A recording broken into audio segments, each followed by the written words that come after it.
Hello, my name is Carolyn Whitzman. I'm a professor of urban planning at the University of Melbourne, and I'm going to be talking about collaborative partnerships for affordable housing. I'll be covering arguments for and against collaborative partnerships and talk a little bit about a case study from Melbourne and what we've learned from it. So to start with, what are collaborative partnerships? They're partnerships between key actors in policy development and implementation. They require that partners be diverse, interdependent, that they learn from one another from the problem-setting stage onwards, and that they're honest, that they share information and that they disagree openly. So the purpose isn't consensus, but substantive agreement. Not all of the actors, but the key representatives. Let's start off with talking about collaborative partnerships in the context of the right to housing, and there's a lot of discussion going on in Habitat 3 about that.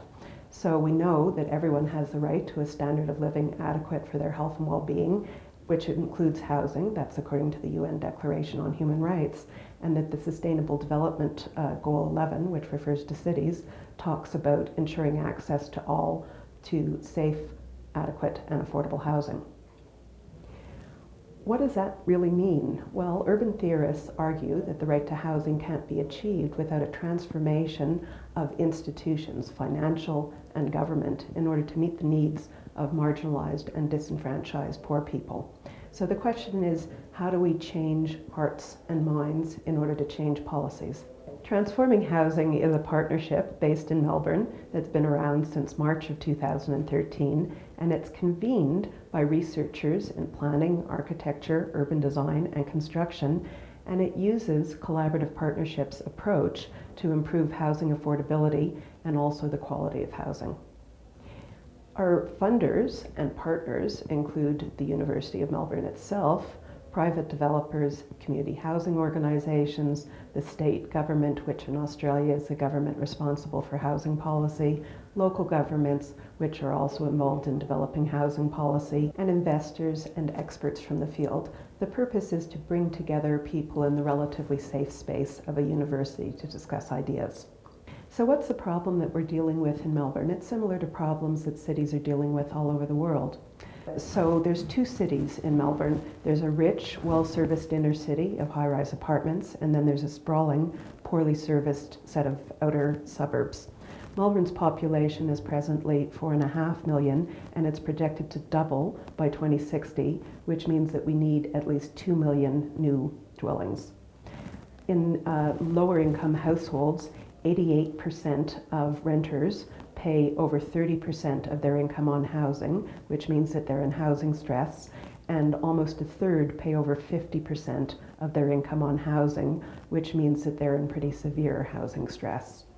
In the majority of Melbourne, over 95% of appropriately sized dwellings on the private rental market are unaffordable to households that are reliant on welfare, and homelessness is increasing. So who are some of the key actors in the Melbourne context? There's a federal and a state government, but they have been getting weaker and weaker, very politicized, and so policy is inconsistent from government to government.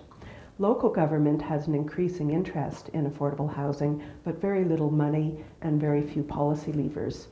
Investors have billions in potential investment, but the question is how to unlock that money.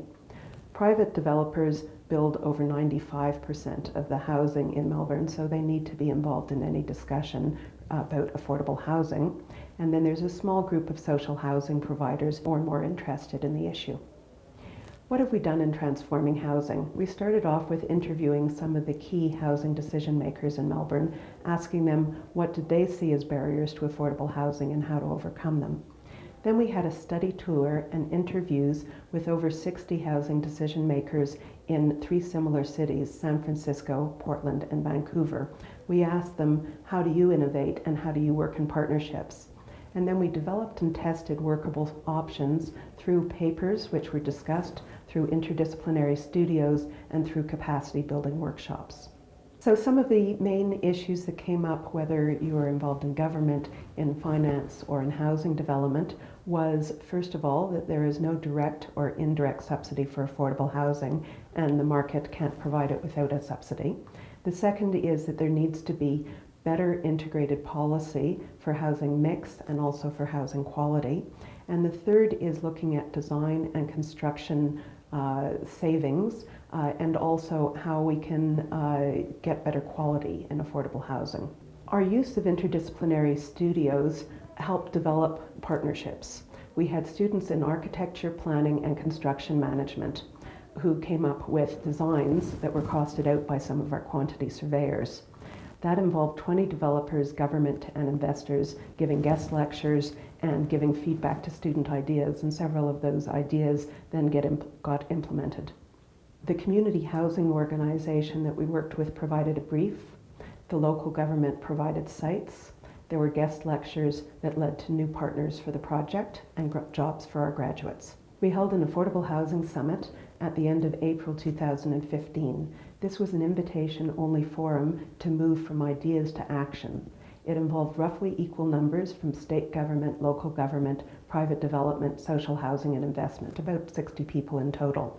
It led to 10 ideas around policy, finance, and partnerships.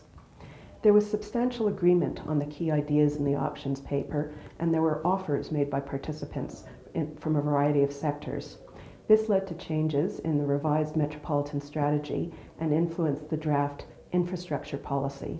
Affordable housing is now seen as a key infrastructure need for the first time in Melbourne. Our next steps is that we've received 3 years of funding from philanthropic finance, nonprofit housing providers, and the university. We now include public health researchers, social policy researchers, and importantly, people from economics.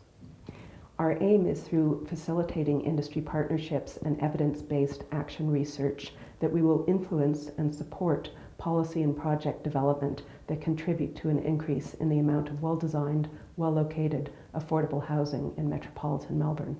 The question, in conclusion, is not what to do, because there is a great deal of evidence-based research.